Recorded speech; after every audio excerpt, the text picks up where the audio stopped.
വലാ തുബദ്ദിർ തബ്ദീറാ ഇന്നൽ മുബദ്ദിരീന കാനൂ ഇഖ്വാനശ് ശയാത്തീൻ. മുതലാളിമാര് പറയും, എന്റെ മോടെ കല്യാണത്തിന് ഞാൻ ചെലവഴിക്കുന്നു, ചോദിക്കാൻ നിങ്ങളാരാ?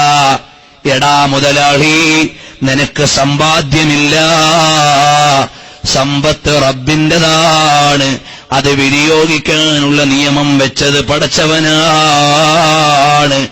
മകളുടെ കല്യാണത്തിന് നീ എന്തെല്ലാം ആഭാസങ്ങളാണ് നടത്തിക്കൂട്ടിയത്, എന്തെല്ലാം പേക്കൂത്തുകളാണ് കടത്തിക്കൂട്ടുന്നത്.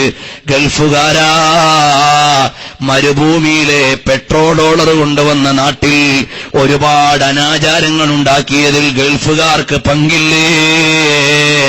നിന്റെ കല്യാണത്തിന് 15 പച്ച കോളിസ്, അതൊരു ഫാഷനായി ഒരു നാട്ടിൽ ഒരു മുസീബത്തായി. അടുത്തവൻ വന്നു സിൽവർ ഇന്നോവ, അപ്പൊ അത് വേറൊരു പ്രാന്തായി, ധൂർത്തായി. അതെവിടെന്നെങ്കിലും വരുത്താൻ പൈസ ചെലവഴിക്കലായി. ഒരുത്തന്റെ വീട്ടിൽ 3 ദിവസത്തെ കല്യാണം, അടുത്തവൻ മത്സരിക്കുന്നു 4 ദിവസത്തെ കല്യാണം. ഒരുത്തന്റെ വീട്ടിൽ സദ്യ, അങ്ങനെ ഒരുത്തന്റെ വീട്ടിൽ ഗാനമേള, വേറൊരുത്തന്റെ വീട്ടിൽ സിനിമാറ്റിക് ഡാൻസ്. അങ്ങനെ ഉള്ള മുസീബത്തുകൾ മുഴുവനും കല്യാണത്തിന്റെ തലേന്നും കൂടെയും പല നാട്ടിലും വലിച്ചുകൂട്ടിയിട്ട് അനാചാരമുണ്ടാക്കുമ്പോ ചെലവഴിക്കാനുള്ള പൈസ എവിടുന്നാണ്? റബ്ബ് തന്ന പണം കൊണ്ട് ധിക്കാരിയാവുകയല്ലേ? അല്ലാഹുവിന്റെ കോടതിയിൽ നീ പ്രതിക്കൂട്ടിലാണ്.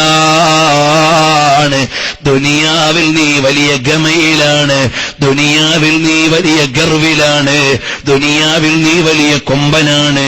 പക്ഷേ ആഖിറത്തിൽ നീ പ്രതിക്കൂട്ടിലാണ്. അതുകൊണ്ട് സൂക്ഷിച്ച് ജീവിക്കണേ.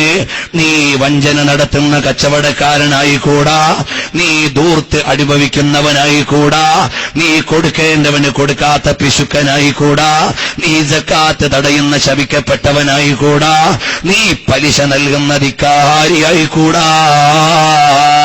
സാമ്പത്തിക മേഖലയിൽ നിന്ന് ഒരുപാട് അതിക്രമങ്ങൾ പല വിധേനയും നടന്നിട്ട് അനന്തരാവകാശ സ്വത്ത് വാപ്പാനെ പറ്റിച്ചിട്ട് വാങ്ങുന്നവനായിക്കൂടാ, പെങ്ങന്മാരെ കണ്ണുനീര് കുടിപ്പിക്കുന്നവനായിക്കൂടാ, പറ്റിച്ച് പണം പിടുങ്ങുന്നവനായിക്കൂടാ, പണത്തിന്റെ പേരിൽ കുടുംബ ബന്ധം തകർക്കുന്നവനായിക്കൂടാ, തമ്മിൽ തല്ലിക്കാൻ ചില്ലറ കാശുകൾ കാരണമാക്കുന്നവനായിക്കൂടാ.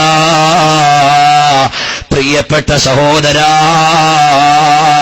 ഗൾഫുകാരാ, മുതലാളിയില്ലാത്ത റിയാല് പൊക്കിയിട്ട് ഷൂവിൽ വെക്കുന്നവനായിക്കൂടാ, മുതലാളി അറിയാതെ ചരക്കിറക്കിയിട്ട് നീ കച്ചവടം നടത്തി മുതലാളിയുടെ ചരക്ക് നീക്കി വെക്കുന്നവനായിക്കൂടാ.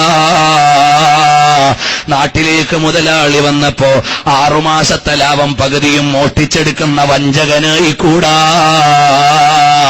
ജ്യേഷ്ഠൻ, അതാ ജ്യേഷ്ഠനോടുള്ള വലിയ ബഹുമാനത്താൽ അനുജനെല്ലാം അങ്ങ് ഏൽപ്പിച്ചു കൊടുത്തപ്പോ രേഖ മുഴുവനും ജ്യേഷ്ഠന്റെ പേരിലാക്കിയിട്ട് അല്ലെങ്കിൽ അനുജന്റെ പേരിലാക്കിയിട്ട് പടച്ചവനെയും അനുജനെയും വഞ്ചിക്കുന്ന ജ്യേഷ്ഠനായിക്കൂടാ, സഹോദരനായിക്കൂടാ.